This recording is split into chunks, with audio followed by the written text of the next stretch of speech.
Wake up, I gotta go get it. Wake up, wake up, I gotta. Oh, hey, College Couch Podcast, episode 8. It's your boy Javaris, and you know who else is here with me? Talk to me. Your boy Stackz, we checking in this thing, man. Woo, woo, woo, woo. You know what I'm Oh, saying? Hey, we've been going strong. We've been going strong. College sports and college football has been interesting to say the least these last 8 weeks. mm-hmm. So it's been fun. It's been fun. But before we get started with Oh anything, I just God. want to say my boys won them more today. Boy got darn eagle. That's all I got to say about that. Oh my goodness. Hey Yeah, I guess y'all had to handle business against Mississippi State anyway. man, hey, last time A I win is checked, a win, I a guess. W is a W, and players gonna make plays when they supposed to make plays, and they doing what they supposed to do. Yeah, I mean, y'all look pretty solid. I will say that y'all did look pretty solid. I'm But just saying. But yeah, anyway, you that gotta wasn't on give. our slate of games. I just had to talk, big up my boys, cause I mean, we you been gotta give struggling. credit when it's due.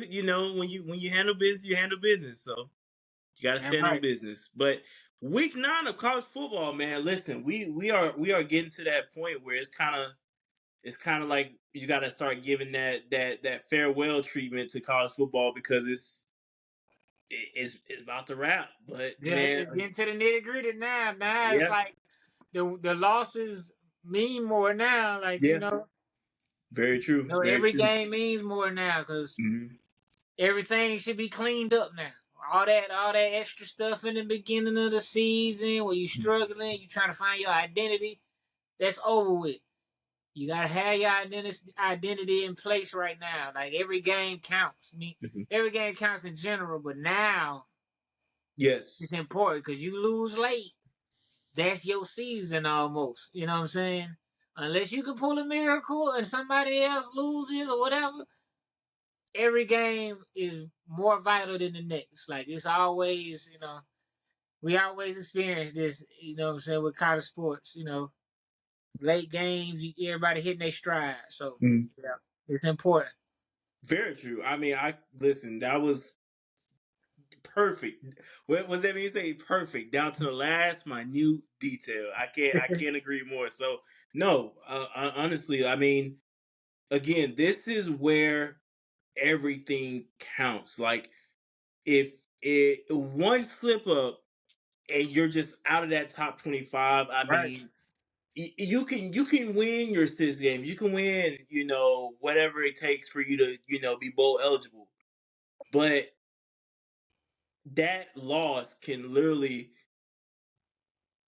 define how your season went. Yeah, you can go on to a bowl game, win your bowl game, but if you lose late in the season like this, it really means nothing. Honestly, it Right. really means nothing. College football is one of the only sports I know Mhm.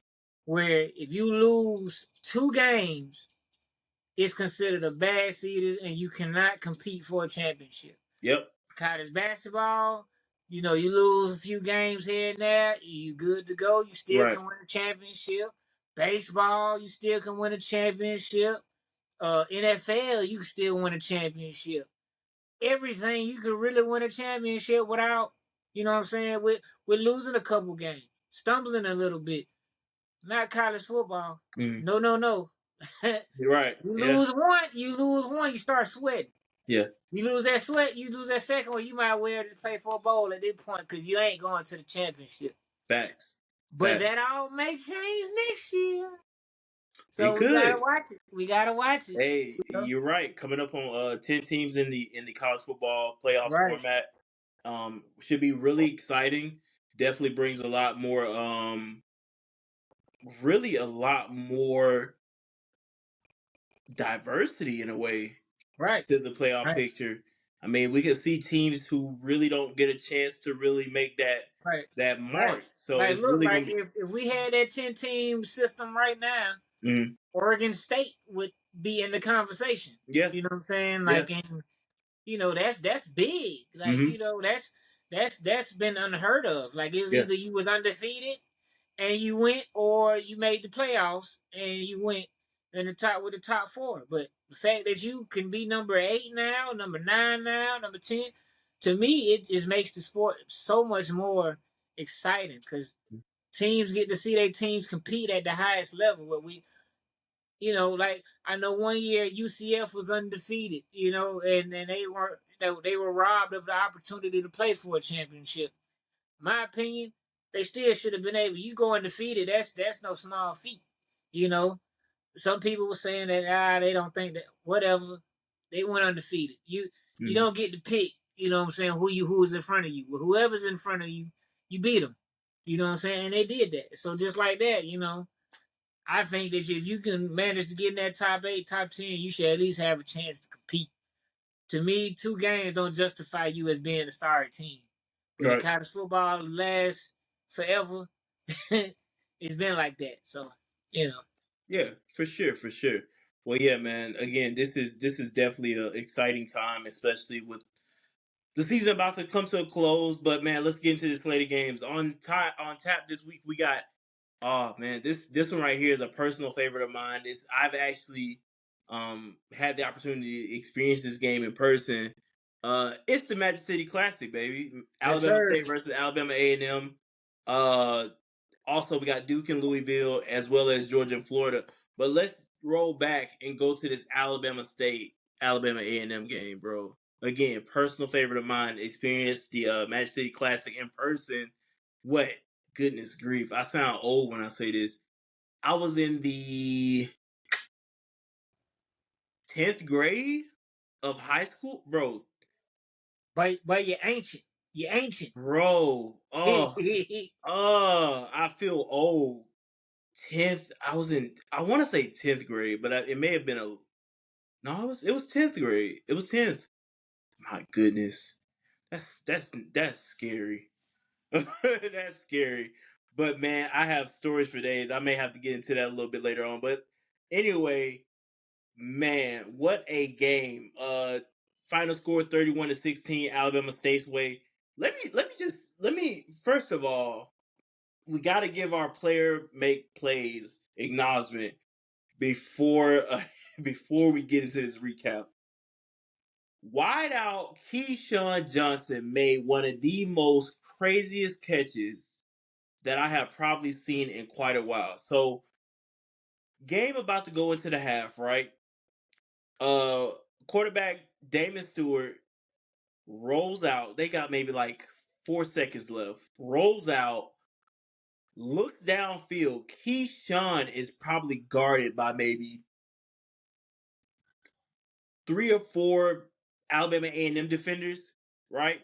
Mm-hmm. Bro, Damon launches that ball downfield, and I mean, I don't know how Johnson came down with the ball, but bro, it was probably one of the most insane catches that I've seen in a while, especially to go into the half.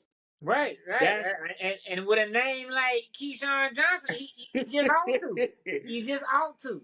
I'm not gonna I lie, mean, that's I mean, you named after a legend. yeah, You know what I'm saying? You yeah, you got you gotta make spectacular plays like that. right. Players make plays, and players with player name But make plays. But what's crazy is to go into the half. That's pretty ballsy of Alabama That that's State. that's I'm not very gonna lie. bold. That's very bold. That's very Yeah, bold. that's That pretty that's ballsy. But that's I know that's that hey, I want to send a statement. right. Make a statement. Send a But message that we d- ain't come to lose. We yeah, ain't but come to at the lose. same You time, know. Alabama State, Alabama A&M are rivals. Like Right, right. this That's what I'm is saying. Like it, yeah. that's how rivalry supposed to be played. Oh Bump yeah, all that that by the book stuff, what they yeah. call it. Bump all that. It's rivalry. We trying to beat y'all. We trying to hit y'all in Hmm. the mouth. We want to see y'all lose. Yes. That's it. We want bragging rights going in next year. Oh yeah. That's it. You pride. Oh That's yeah. pride at that point. You know what I'm saying? Like those type of games, you want to make those type of plays. You Hmm. want to draw those things up because I mean, on both sides, it's good for the players. Like it's a Yeah. competitive spirit. Like and then the fact that it was you know what I'm saying, a jump ball like that, and he was able to go up and get it like he Hmm. was, you know what I'm saying? So it's like I'm going we I don't care who you throw at me. That's it's saying that I don't care who you throw at me, we here. We here. We came to Yep. win, you know. Yeah. So I mean I love it. I love it. Hmm. Hey, and I gotta shout out Robert McMinn as well, man. Taking the that punt return for a TD as well. I mean, man, from this game itself, I mean, a lot of impact plays on the defensive side on both teams, man. Both defenses really showed out, and I mean,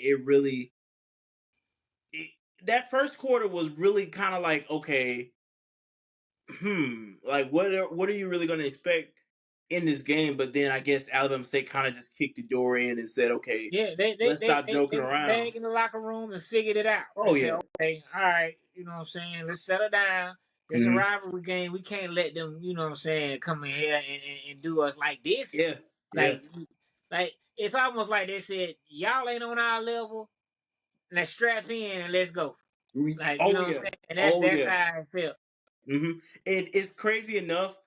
Alabama State's defense is actually nicknamed the Black Swarm, which is probably one of the coolest nicknames I've heard for a defense. Yeah, with a name like that, you supposed to be making some plays. I mean, Exactly. hey, I'm just Exactly. saying that's up there with Legion of Boom, if you ask me. You know what Oh I'm saying? yeah. That's how I Oh appreciate. yeah. And I mean they're now ranked fourth, if I want to say, in the FCS. Uh, and I mean it showed. It definitely showed on Saturday why they should be ranked that high. And I mean, Right, and especially when we talked about this Alabama State team a few weeks back when they played Jackson State, we definitely hit on some of the points of how that defense made stands, within the game. right, So right, right, it just goes to show that they're still making that impact later on in the season right. to potentially round out, and they still have to have that SWAC championship. So really looking forward to seeing how that turns out. But it doesn't look like they'll probably end up making it this year, just because Florida A&M is undefeated in the conference and 7-1. So it's right now. I'm looking at the standings. It's probably going to be Florida A&M and Alcorn. So that should definitely be a game. I mean, Man, dude. I'm pretty sure we're gonna be covering and talking Oh about yeah. that. Oh yeah. I'm really looking forward to seeing who makes it to the gosh, how did it slip me? And I've covered this game before. The Celebration Bowl in Atlanta in a few weeks or a few months from now. That's always a phenomenal game. But yeah, man. Dude, also, let me just hit on this real quick. I don't know if you've ever been to Birmingham. Well, you probably have because you have Man, family out I that mean way. Alabama is my roots, man. Right, You know what I'm exactly, saying? exactly. Brother, Legion Field in Birmingham, this is probably one of the most legendary stadiums, not only in the state of Alabama, but in my opinion, the country. It seats 72,000, right? Brother, the stadium, from what I'm looking at right now, this game reached 69,210 people, bro. Yeah, I That's mean just the impact that this game has in the it's state a of big Alabama. game. It's a Yeah, rivalry. It's yeah. like I'm gonna tell you like this: the state of Alabama, that's all they know, Mm-hmm. football. Like Yep. they're one of the only states that I know. Cause I mean I've been places, but the main places I know, cause like I said, Alabama is my roots. That is the only state I know has no NFL team, no professional teams, but all they have is their college sports.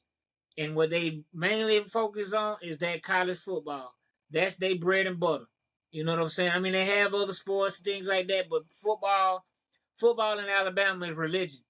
They don't they in Alabama they don't ask you. They don't ask you how you doing it. What's your team? That's the first thing. With Auburn, you know what I'm saying? Alabama, are you, you know what I'm saying? Alabama and what are Tuskegee? What are you doing? what who you rooting for? What colors you standing on?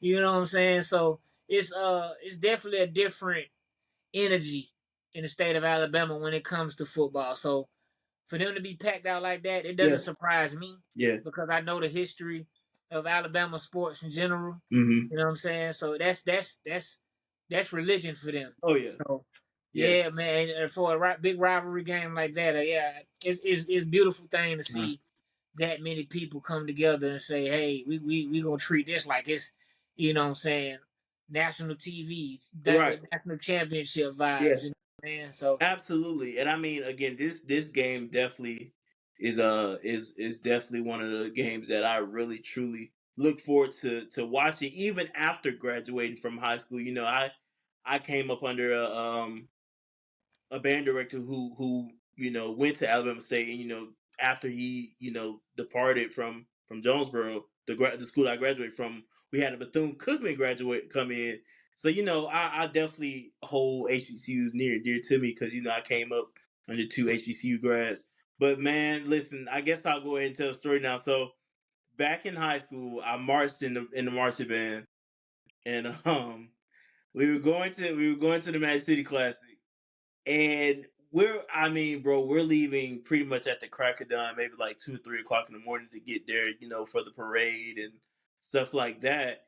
And man, I've been literally looking forward to marching in this parade all week leading up to, Saturday. So we get to the school, we pack in, our charter bus or whatnot, and we got everything ready. And bro, I'm sitting here trying to like get everything together. Like I had my uniform, I had my drum, of course. I was big Pookie in them. I played bass drum in high school. So I'm looking for the one thing I need in particular, my drum strap. You know how I strap up. right. Bro, I couldn't find my strap in my book bag to save my life. And so the last thing you want to do when you don't have something is tell your section, "Hey, I don't have such and such," because it's not going to be a good thing, and then two, it's not a good look. You know what I'm saying? Because everybody has to be in one accord. So I'm like, oh my gosh, I can't tell them, like I cannot tell them I don't have my strap. So I get off the bus and I'm just like, I'm dressed in my uniform, all of this, dude. I'm ready to go. And they're like, put your drum on. I'm like, I don't think I can do that. I don't think I can do that. And they're like, well, why not? And they're like, and I'm like, I can't find my strap. And they're like, well, it doesn't look like you're marching tonight. And I'm like, I don't think I am either. And they're like, well, we're gonna have to deal with that. So it was a definitely a it was not a good drive back home, but it was definitely memorable. So what I had to end up doing is just pretty much walking beside the band and pretty much being a water boy that day because I Oh didn't have my man, strap. they Uh, made you left gate ain't cool though, yeah, God. man, I had to be a water boy for the band because I didn't have my strap. But it was definitely a memorable experience now looking back on it. And dude, I left my strap back at the school in the same place that I normally keep it, but just trying to rush out of there, I couldn't. It was Right. horrible. Anyway, about that's enough about my past life. Never getting into that again. Let's head over to Duke and Louisville. But brother, let me tell you something real quick. And this is for everybody that's watching or listening to this podcast right now. So Stax and I have a thing that we do. We try to pick our games, right, according to, just what it looks like on paper, how it may be looking, the outlook of the season for these teams. But we try to pick it maybe that Wednesday, when the episodes air. That way we can pretty much have an outlook for that Saturday of how the schedule will go, when we picked this Louisville and Duke game, again, it looked great on paper, but when these two teams actually played this past Saturday, the score was not in our prediction. At all. Louisville beat Duke 23-0. And I, we are man enough to admit when we are in the wrong, and we were in the Very wrong. much so. We thought we was gonna get Duke that beat Clemson. We thought we were gonna get the Oh, Duke that balled out. We thought we was gonna make some shake, but no, you know what I'm saying, But I will say Duke's quarterback, he's still dealing with injury from when he got hurt that Notre Dame game. yeah, I mean that's still no excuse. I mean I would imagine you put some kind of points on the board, but Louisville got the best of them. I mean that is as plain as that. I mean yeah, it didn't pan out how we thought. no, I would rather not talk about blowouts, but it seems like, what I'm saying, a couple of these games that we talking about today were pretty much blowouts. But mm. you know what I'm saying, you just never know. You never know. You want to have a good game going in, but you know, injuries happen and then, some other teams just game plans better. Or they just more.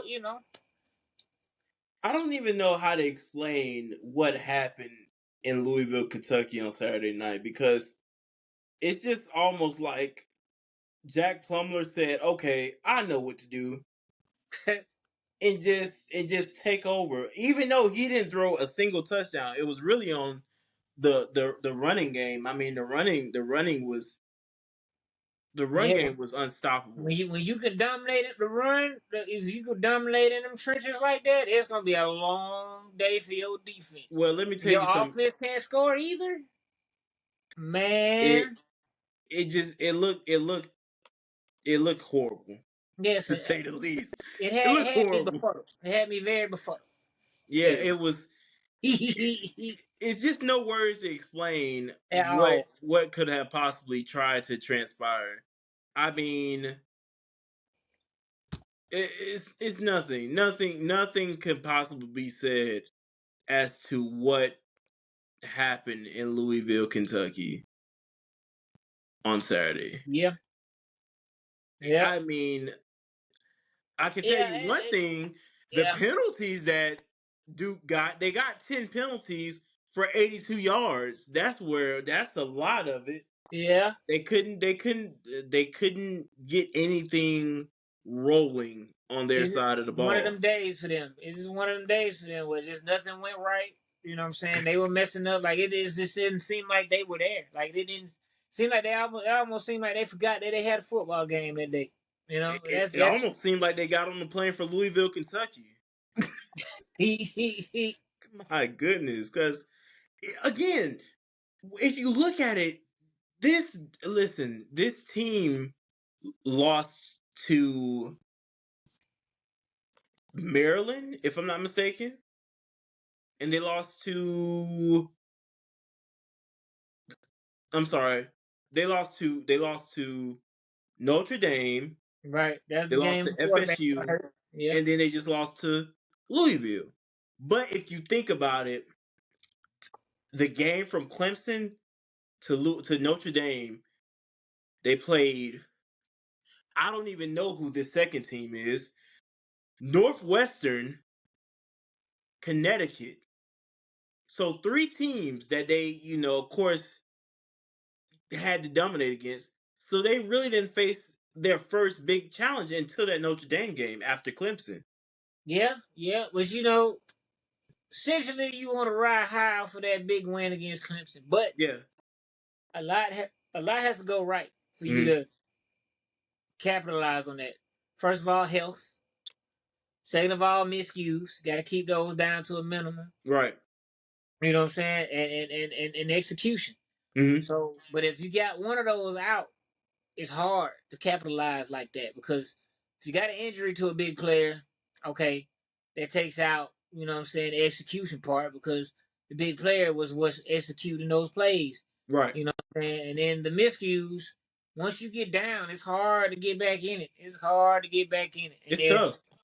it's tough, man. But But it's just yeah, it's just it's just wild to see how Duke's quarterback. I mean, this man this man Leonard literally was riding off in the sunset after they beat Clemson. And I mean, it's almost just like because he had this uh almost like superhero story. You know what I'm saying? Right. His mom writing that "you suck" wristband on him. You know what I'm saying? Which is it's great. It's great. I mean, I feel like every story has a every fairy tale story has a happy or sad ending. But it's Right. almost like this Duke team is missing a piece. I mean, Right. it's always that team that's just missing that simple piece that is needed to get them over that hump. And I don't know what it is with this Duke team though, because for Well, I them mean, to you got recruiting. I mean, yeah yeah Duke is uh new to being ranked competitive at yeah football. yeah I mean, I'm not gonna say that they haven't had players or whatever, but they've always been known for basketball. hmm So the bulk of their recruits go where for basketball. So it's a new identity for them now. So I mean, it's fresh. It's a good start beating a team like Clemson. You know what I'm saying? So it's Duke is trying to establish a culture, establish an identity as a football team. It's same way other schools that are football schools try to do with basketball. hmm Like Alabama tried to do that with basketball. Auburn tried to do that with basketball. Georgia tried to do that with basketball with Anthony Edwards. I mean, you know what I'm saying? So it's a lot of schools try to do it. It's just, sometimes it's in the reverse. So yeah Duke is at that point now. They see what they have to do. They have to go out and get these recruits. Quarterback has to stay healthy. And if you have a quarterback go down, recruiting a backup quarterback mm, that is good as well.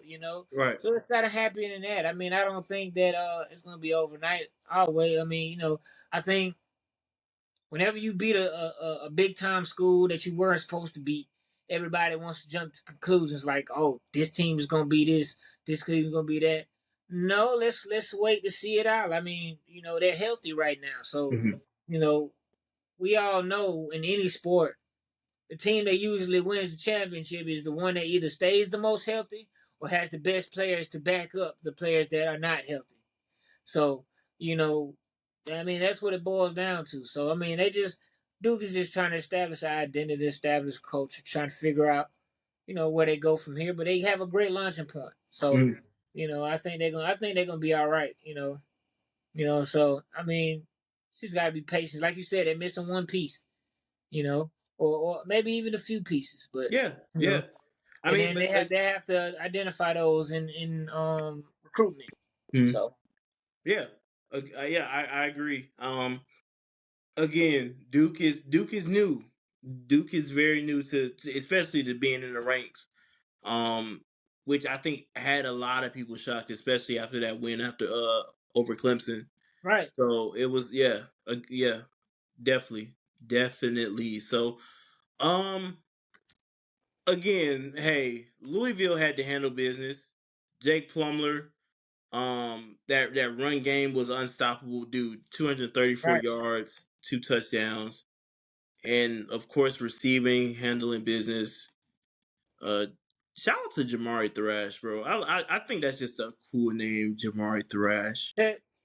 I love it. But yeah, so real like cut and dry with this Yeah, game. Louisville very handling cut and dry business. game. You said what? Very cut and dry game. Oh, I thought you said something else. Yeah, no, you're right. You're right. You're right. I was like, hey, hold on now. I thought you was roasting over there. I was finna get on you. But What? anyway, That's just bad. Florida and Georgia. I'm sorry, Georgia and Florida. You Oh, so you know, just had to put okay, yeah, okay. because I Put some mean, respect. well, I got you. I got you. I got you. hey, I got you. Georgia, Florida.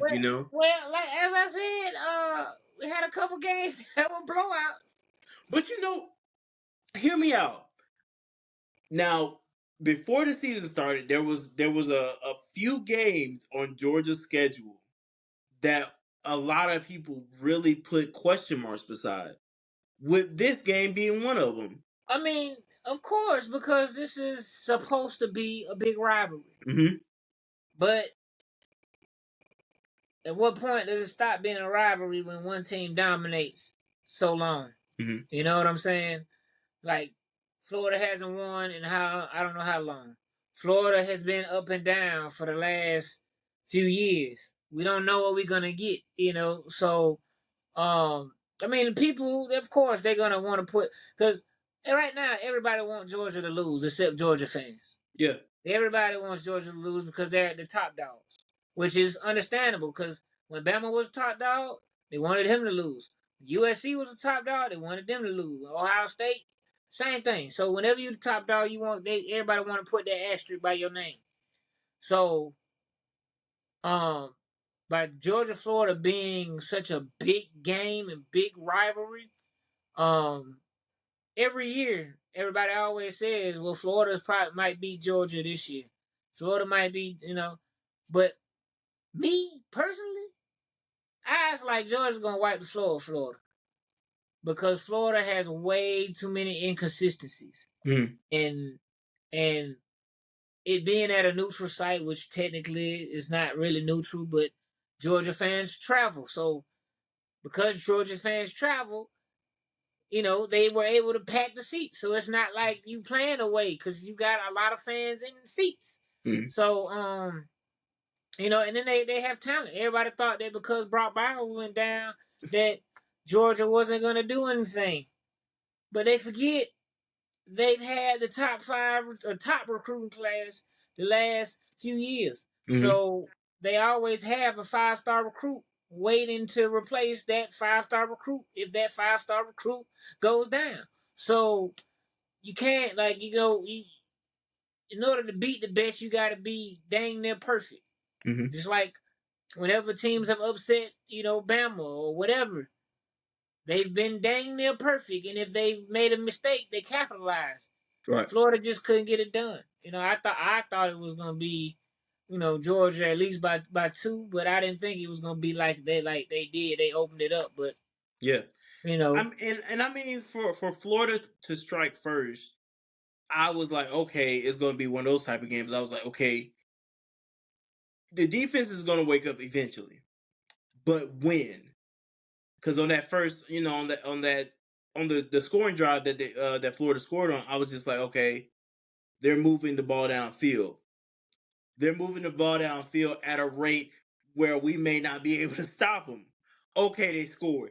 Now what do we do? You know, so um, but as always, that defense just comes alive when they're needed most and when they have to step up, and right, it shows.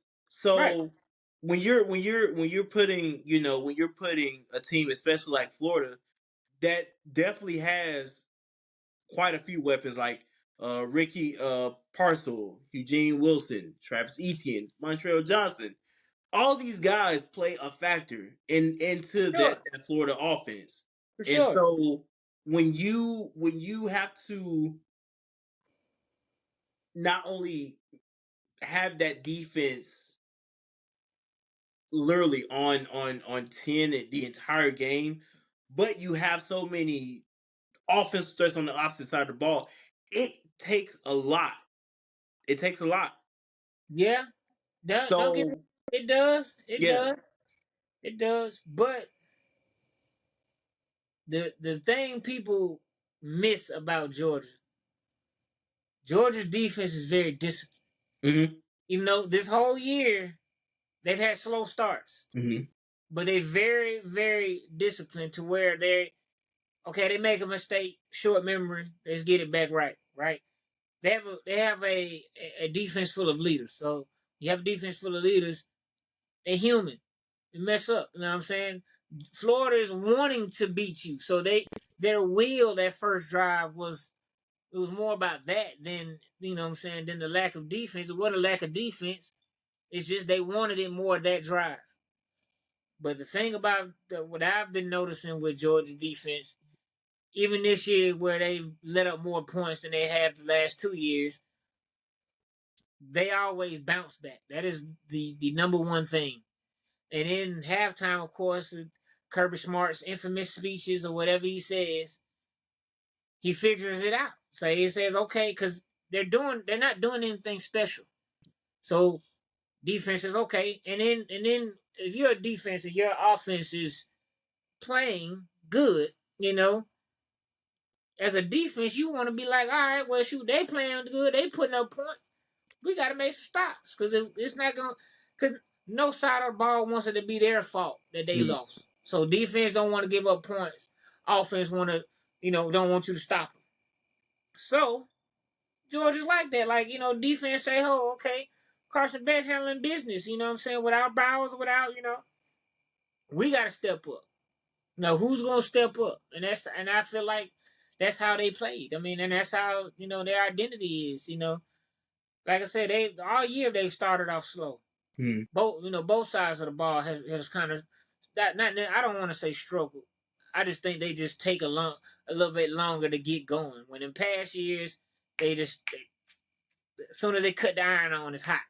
Right. Now it just takes them a little bit to warm up. But when they get hot, watch out, because they figured out something. And whatever, if you playing zone, they done figured out that you playing zone, and they gonna pick you apart.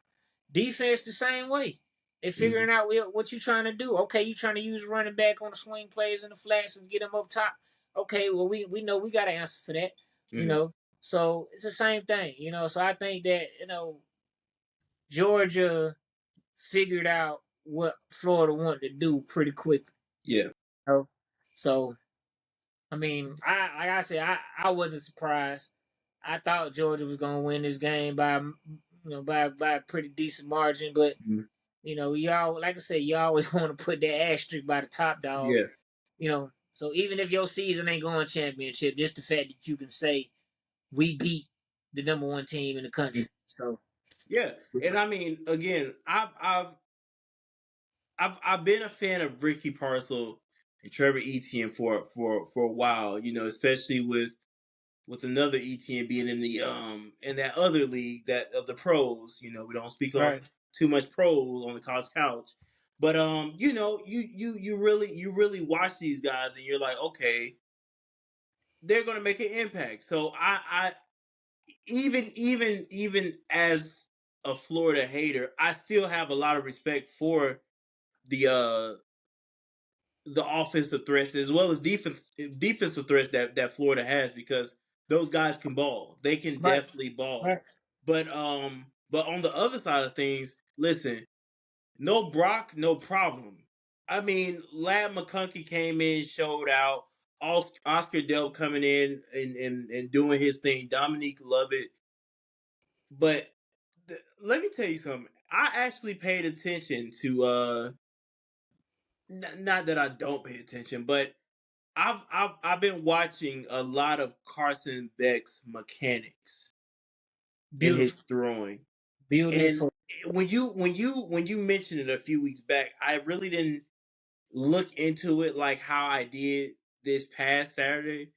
And man, he It's did it. So crazy enough, he actually did a sit down interview with Tim Tebow, and him and Tim went onto the indoor practice facility. And Tim asked him, he was like, so just give me a little walkthrough of how you go into your motion and your drop back and your throw motion. Carson literally said, I mean, it's not much to it. Of course, all of the momentum is, he said all his momentum is really coming from the ground. As soon as he goes into his drop back, feet literally, I mean, he said my feet just drive into the ground, hips come up, and I just throw it. I was like, if it was that simple, don't you think half of these FBS quarterbacks could do the same thing? The my man brother. just explained it like it was just the most simple math problem. I'm gonna tell you this. That part of football for a quarterback is that simple. Yeah. It's just a matter of doing it. Mm-hmm. Because every quarterback is taught, you know what I'm saying, to, do your plant your feet, Yeah. square your hips, you know what I'm saying, and you know, do what you do to get your power and all of this type of stuff, right? But do they all do it? Mm. No, because you gotta think quarterback position. Like a lot of debates have been going around about what's the hardest position in football. I think the quarterback position is the most mentally demanding position on the field. Why? Because you literally have to know what everybody's doing at one time, right? As well as knowing that you have to get your feet set and deliver a pretty ball so that your receiver can catch it, right? Mm. So with all of that, you know what I'm saying? You still, like I just said, you still have to sit there and do what he just said, right? Mm. That is where the difficulty lies. Right. Because it's as simple as that. What he just said is he literally explained it verbatim. That is very simple. But he has the mentality of, okay, I know where everybody's supposed to be at. I know where I'm trying to go with this ball. Let me sit back, you know, and do that. That's Mm. it, you know. But a lot of other quarterbacks, or a lot of quarterbacks, what they typically do, they, you know, they're worried about the zone. They worry about what a defender's gonna be, the this, that, and the third. Instead of sitting back, you know, knowing the play you're running, reading the defense, sitting back, planting your feet, and making the play. You know what I like with Carson Beck, he does not second guess, Mm. which is very, very important, because the second you second guess, that's when interceptions happen, because you're a split second off, Mm. or you know what I'm saying, you throw it, you threw it just a little bit too late, or you threw it just a little bit too early. When he sees it, he makes the play, he makes the Mm. read. You know, I've seen him do that. Like the main game that I saw him do it, because the main game that I saw him have the most trouble was the Auburn game. You know, because that, to me, that was the closest game that they played to this point. Um, but the fact how calm and how poised he was, he dropped back and got it. He got in his drop back every time, unless he was getting sacked. Mm. But if he was upright, he was looking downfield in his motion, in his stance, and delivering a pretty ball. And all the ball, even the bad ball, the balls that were maybe not in the vicinity, they still were pretty, Mm. because you know he had that motion. But like I said, it's with quarterbacks. It's between the ears. I think that's one of his strengths. He's calm. I haven't seen him get rattled Mm. yet. So yeah, but like you said, like I just wanted to piggyback off of that to say that Yeah. it is I that mean, simple. it is kind of, it's very interesting that not a lot of talk has been surrounding him as far as mentions of Heisman. Now, is he of the same caliber of, Caleb Williams? In my opinion, no. Can he Well, be? Yes. Can I he mean, be? Absolutely. I could disagree, because I think he is on that level. The Mm. only difference to me is they just don't have the weapons that he has. You know, he's got Okay. he had think about it, from tight ends to receivers across the board. Sorry, could you say that again? Okay, all right. See, Oh wow. Cyrus trying to get Oh involved, wow. She's trying to get on. but She's trying to but get on the college couch. but across the board, he has receivers Mm. from the first string, the second string, third string, fourth string, tight Mm. ends. The running back room is deep. Mm. His defense, is great. So the difference between him and them is not the talent. I think he's just as good as them, in my Mm. opinion. I just think that he has more weapons. And when you have more weapons, start to look at, like, oh, well, is it you or is it them? You know what I'm saying? Michael Penix, don't get me wrong, he's got some good receivers up there, but they're not on the level as the Georgia receivers are, They're in not a my Brock opinion. Bowers or a Lad McConkey. Right, right. So Right. anytime you can get bailed out by somebody like a Brock Bowers, because people are arguing that Brock Bowers should be in the Heisman conversation. You know what I'm saying? If it wasn't for his injury, I Mm-hmm. think he would have been in there. Yeah. So it's kind of hard to put somebody a quarterback in the Heisman conversation when they're throwing to a Heisman candidate. Because if that was the case, then Mac Jones should have won it over shoot uh that year the Bama receiver won Devontae Oh, Smith. Yeah, Mac yeah, Jones should have won yeah, if that was the case. But Devontae Smith was a beast. yeah. So it's kind of hard to put a quarterback in the Heisman conversation when they have so many weapons. Mm. You know what I'm saying? Don't get me wrong. My opinion, he deserves all the credibility that a Bo Nix does, or Michael Penix does, or Caleb Williams does, Mm. just off of this year alone. You know what I'm saying? Because he has the mechanics, he has the yards, he has everything that you want. He's done it. Mm. And I'm an avid Auburn fan, and I'm not a Georgia fan at all. But I call it like I see it. I know players. I Yeah. know talent. So I think he should be in that conversation, just like Mm. I thought Brock Bowers should be in that conversation. You know, but that to me is why he's not in the conversation, because he has Yeah. a lot of weapons. So And he probably will next year, if anything. It's I really think he'll start off as one but yeah. like I said, he has all those weapons. Mm. So because if you want to think about it, you know last year Stetson Bennett, put up Yeah. crazy numbers, and he still wasn't, I considered in the top for the Mm. Heisman. Yeah. So it's kind of one of those things like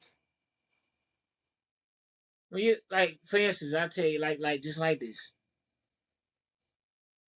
Michael Penix and Caleb Williams and Bo Nix. If it wasn't for those guys, Mm. those teams probably wouldn't be where they are. Not trying to take anything from Carson Beck, but if you put his backup in, I personally believe they will still be in the position that they are in, just because of the talent that they have. Mm. The other players, I think Shedeur Sanders. Shedeur Sanders should be in there.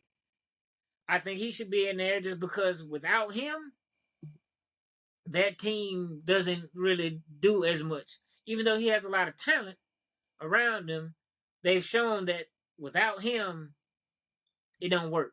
Right. You know, because it's like last game, he was running around, he got sacked and hit all them times and couldn't really get nothing going. And what did they do? They struggled. So that's the same concept with all these other teams. So I think that would be why he wouldn't get the nod. Mm. But that's just my opinion. Yeah. I got you. I got you. And again, this Georgia Florida game was definitely one that I think a lot of people already pretty much saw, like, hey, kind of know how this game. But Florida did kind of give a little shock when they scored first, and but hey, I think we might as well go ahead and kind of preview next week before we go into our next topic. So of course Georgia Missouri play next week, as well as Alabama LSU. Um, I really put a statement out a few weeks ago. I love doubling down. I'm really confident that LSU might have Alabama's number this year. I really truly think so. It depends on which team we get. Like, Yes, which Bama do we get and which LSU do we get? one Do hundred we percent. get do we get the Bama that has been showing up the Mm-hmm. last few weeks, or do we get the Bama that starts pretty decently but can't finish? Yeah, And then as far as LSU, do we get the LSU that starts fast, can't finish? Or yeah, do we get the LSU that we've been seeing the last few weeks that keeps the foot on the gas? Or do we get the LSU that starts slow? Because we've yeah. seen LSU start slow, we've seen LSU start fast, we've seen LSU sustain, you Mm-hmm. know? So the only reason why I think that LSU may not win is because their defense is still not top Mm-hmm. tier. Right. And Milrow is actually getting his footing now. So he's getting more confident, Mhm. and the offense is thriving with him in it. Right.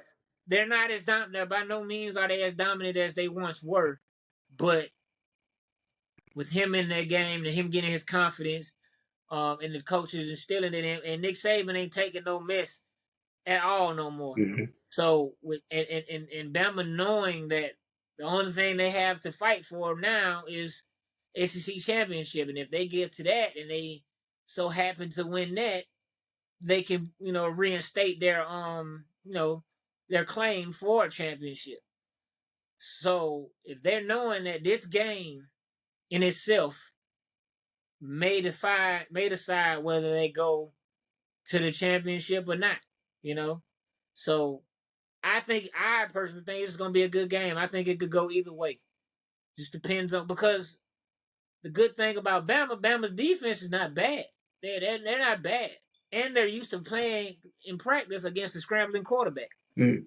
So which has not been the case the last forever of what I'm saying Bama outside of Bryce Young. You know what I'm saying? So I mean, we'll see. We'll see Yeah. how it goes. I think it's gonna be a really good game. I can't really say which way it's gonna go, because I think both of these teams have question marks.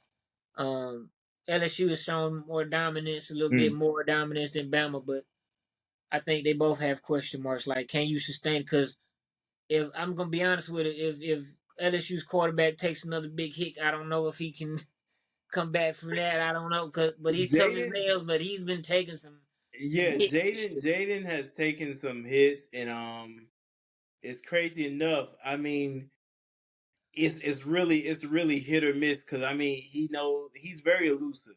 So Right, sometimes he can get out of a situation, and sometimes he's just like, you know what, open season. I'm right. gonna take the hit. He try I'm to gonna make it take the try to hit. extend the play too long, man. Because Yeah. one thing about Bama, I don't care how good you think they are or not. Them jokers is gonna hit. Right. I, Right. that's even in the game that they lost when they lost to Texas. Yeah. When they lost to Texas, the defense was hitting. Oh Yeah. my god! Mm-hmm. I mean, don't give me and even in that Texas game, I just think Texas just wanted it more that game. Mm-hmm.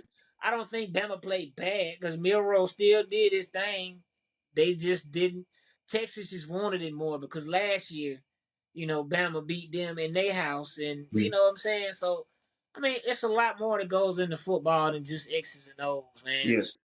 Sometimes just your pride, just like you don't want to lose to this team again, or you don't, what I'm saying, or just like with certain rivalries, like like you just never know what you're gonna get. It's just right now, like sometimes a team can be so invested in the rivalry that they just refuse to back down, you know.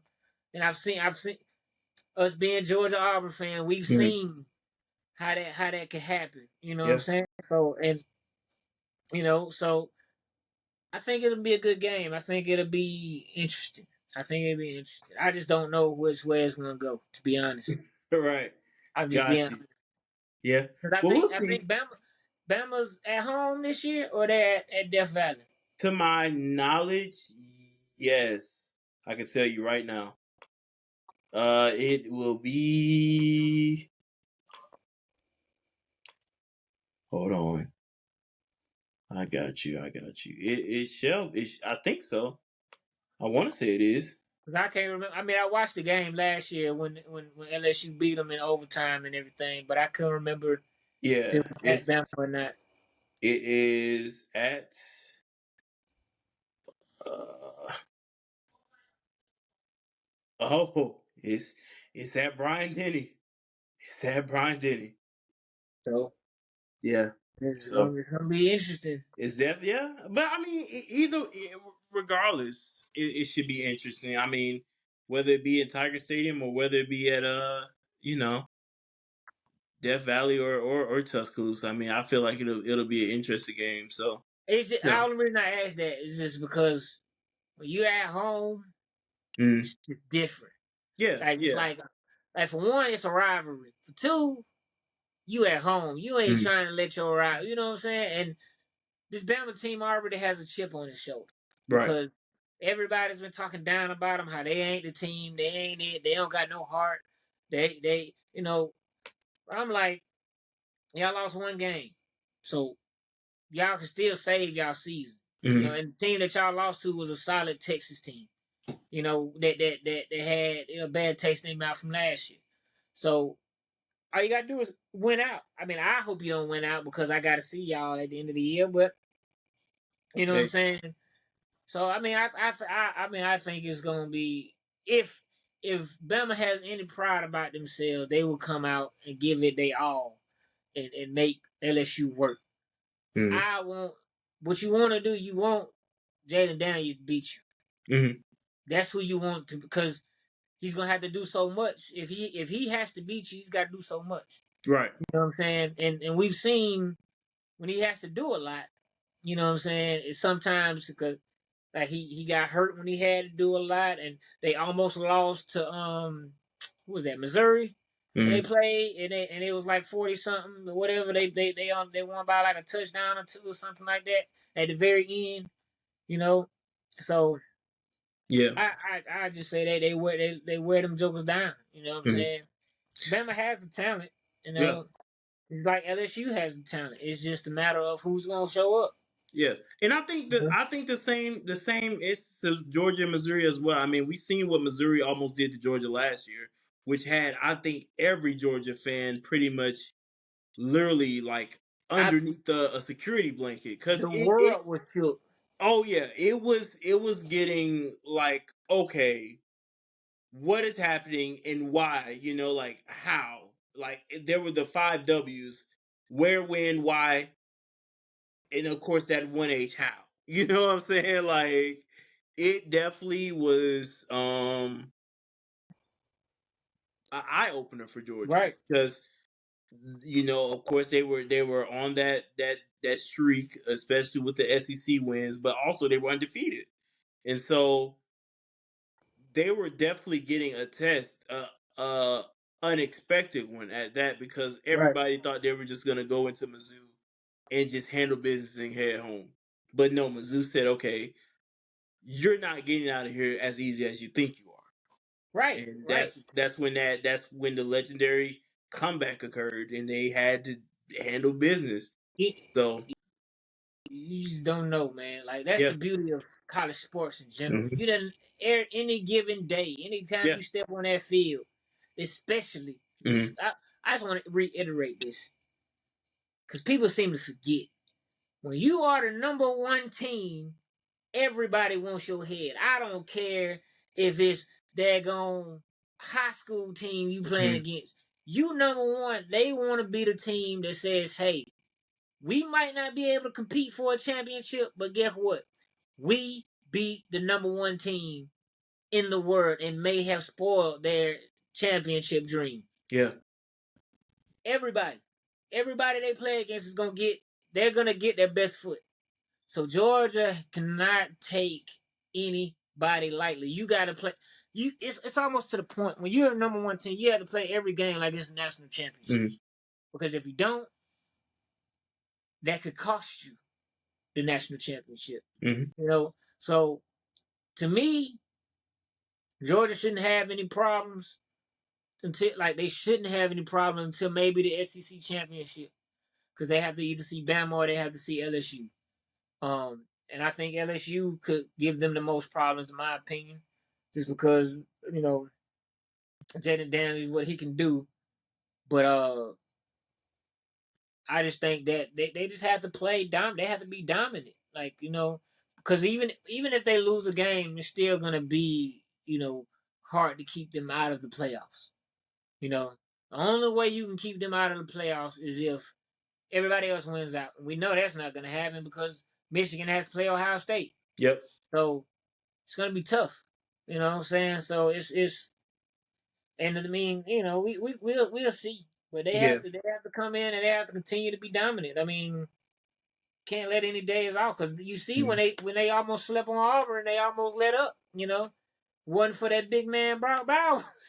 I'm telling you, It I'm might be we telling might be having a whole different conversation. Like, can this team pull it off again? But they find a way to make it happen. So you, I mean, they're not as dominant as we are accustomed to for the Mm. last 2 years, but they're still good. Like I mean, they're still good. Like you don't have to beat a team every time you go out by 50 to be, you know what I'm saying, a great team. Yeah, yeah, Cause like for I said, sure. you get everybody's best foot, so they're gonna, you know what I'm saying, like South Carolina. Okay, y'all beat them, you know what I'm saying. Y'all didn't beat them by a whole lot, but South Carolina gave you they all to the very end. I mean, Mm. y'all talent just, saved y'all with that one. So it's like you can't sleep at all. It's Yeah, no time for that. Like yeah, it's the especially now, because mm. it's hard to climb that ladder once you go back down right now. Yeah. They Agreed, always agreed. lose early. If you're gonna lose, I'd rather you lose early. Lose that second, third game. Cause like right now, like I just said, Bama lost early, but they still have a chance to, get Mm. back right. So, Yeah, agreed, agreed. Well, listen, definitely expect a lot of shakeup to happen on this upcoming Saturday with both teams playing for a potential spot at the SEC championship coming in December. Um, yeah, it's gonna be a very great Saturday for fans of SEC football as well as fans of all respective schools that are um included in that little rap discussion. But let's hit on our final topic real quick before we wrap. IO go on say it. Go on say it. Go on say it. How you gonna say Iowa. it? Okay. All right. All right. All right. I was Iowa's offensive coordinator, right? Brian Ferentz, son of longtime coach Kurt Ferentz, um, won't be returning in the 2024 season. For those that may be asking, but isn't Iowa doing okay this season?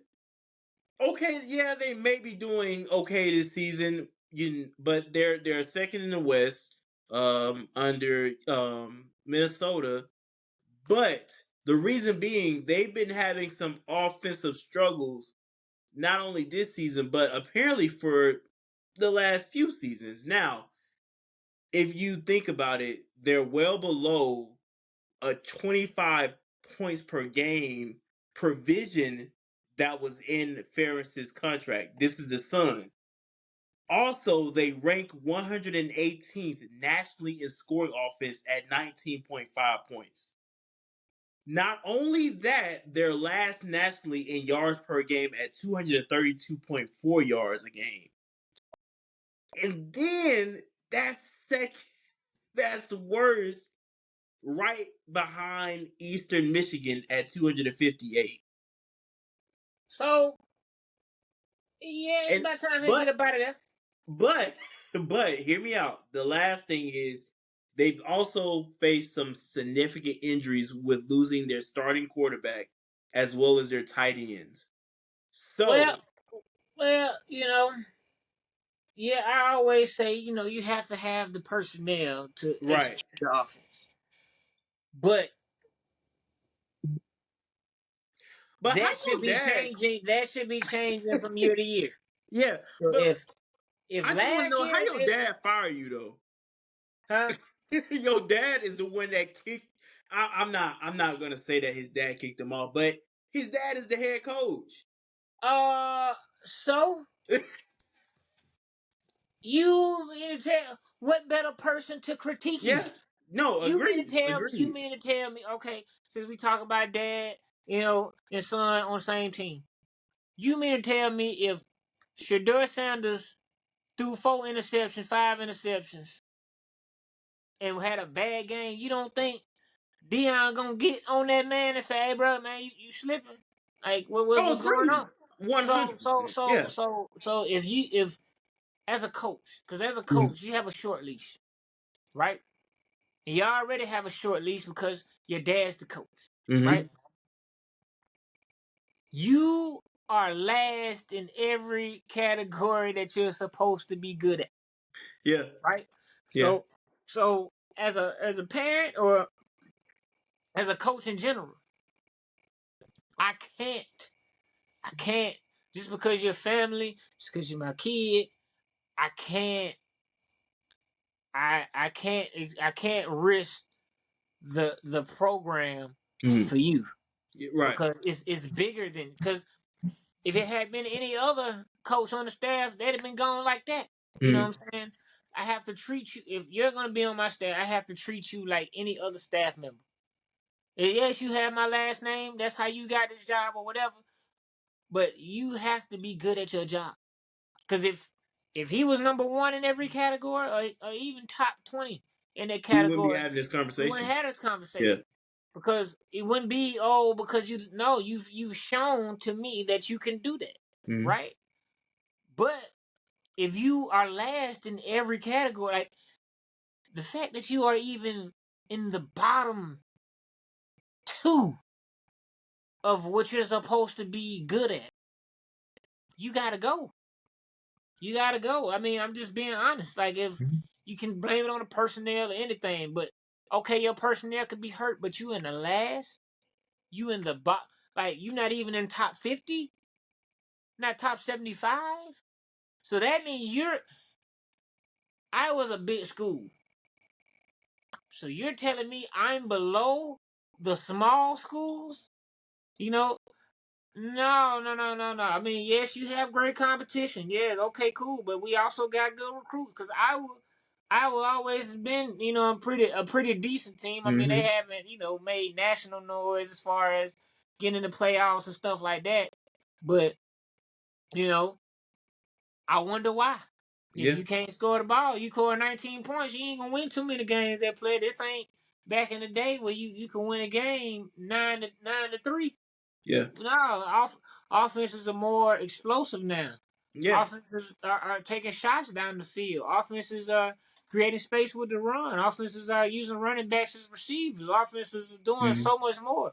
So if you're not executing with your job, that's with anything. That's even outside of sports. If you go to your job today and you perform and you underperform, Mm-hmm. they're gonna say, "Hey, man, last 3 years you just haven't gotten any better. Yeah. We got to let you go. You know what I'm saying? Or, we got to figure something out. You know what I'm saying? So, or another position might be suited best for you, Mm-hmm. or you just got to leave the program altogether. So, Agreed.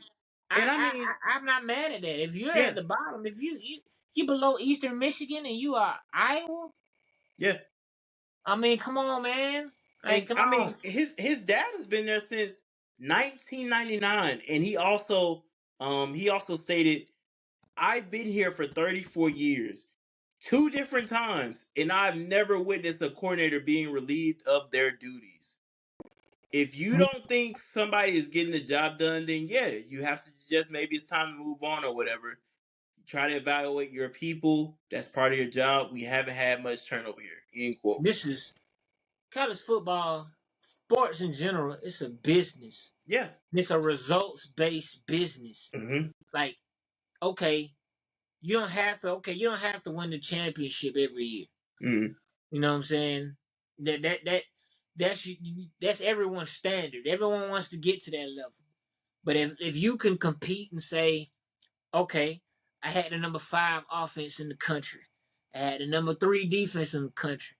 We just didn't get denied because let's be real, um uh the rankings are not based off of your win, like how if you're undefeated or anything like that.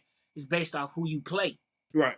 So you can control maybe one or two teams that you play because your conference is your conference. So if you know you already got that against you, you can at least be dominant in your conference and play great in your conference. Because it's like, for prime example, Ole Miss hasn't competed for a championship, but Mm-hmm. they've always been in the top in the top conversation for like the offense, and their defense has done good things, just like other teams.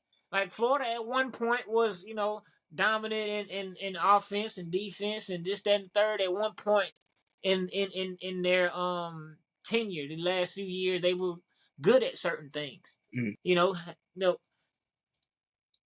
every game is going to be different. You can have, like, prime example, just like you said last year, the national champions struggled against Missouri. It's a different game. You know what I'm Mm-hmm. saying? But that can't be your identity. You know, so if your identity is losing one, then some changes got to be made. Mm-hmm. You know, just like with anybody. Like Colorado won one game last year, couldn't do anything. So they said, okay, well, let's go get another coach. Let's go get Dion. Now they're not performing to maybe Dion standards. They're not getting a championship, but they've already won 4 games. Yeah. So, or yeah, 4 games. So if they won 4 games, they're 4-4. Last year they won one game. That's progress. Their offense is in the top tier when it comes to yardage and things like that. That's progress. So he has to make progress. You don't Yeah. have to be the number one team to have progress. You know, are you better than what you were last year? Are you at least at a competing level? If not, then you gotta go. Yeah. You Agreed. know, you get Agreed. you get. I like to say you get 1 to 2 years in Mm. college sport. After that second year, if you ain't figured it out, you gone. Right. Prime Yeah. example, Auburn with Harsin. First year, grace period. Second year, you did the same thing, probably worse. You gotta go. Gus Malzahn, had he not did what he did that first year, okay, he did okay. Second year, he did a little better. He took him to a national championship. His saving grace that he could beat Bama every other year. Boom. Progress. Same thing with anybody. You know what I'm saying? Everybody just wants to see results. Are Mm. you getting better? Okay, you want this quarterback, you want this. Okay, you got that. Now what are you doing? Right. So, Yeah. Hey, Pastor Stackz, ladies and gentlemen. He just gave us that word and the benediction, and now we finna go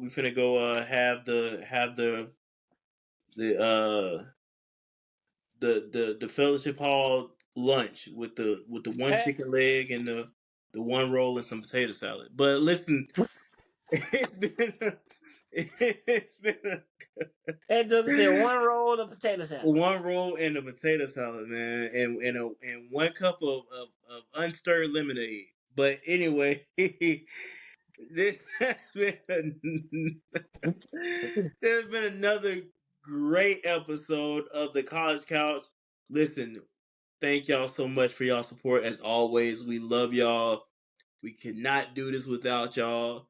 Hey, what more can I say? Y'all have been rocking with us for now 8 episodes. 8.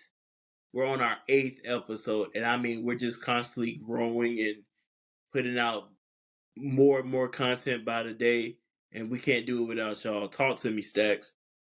Hey, appreciate y'all stopping by the college couch, sitting with us for a little bit. Mm-hmm. Hey, let us know what y'all want to hear. What y'all want us to talk about. Who's doing what college is doing their thing. Who's not getting the credit they deserve? Who's not getting the shine that they deserve? Let us know. Comment, share, listen, talk to us. Hey, it's College House. We here. Hey, we got bills to pay. We gonna get up out of here, man. Wake up, I gotta go get it. Wake up, I gotta.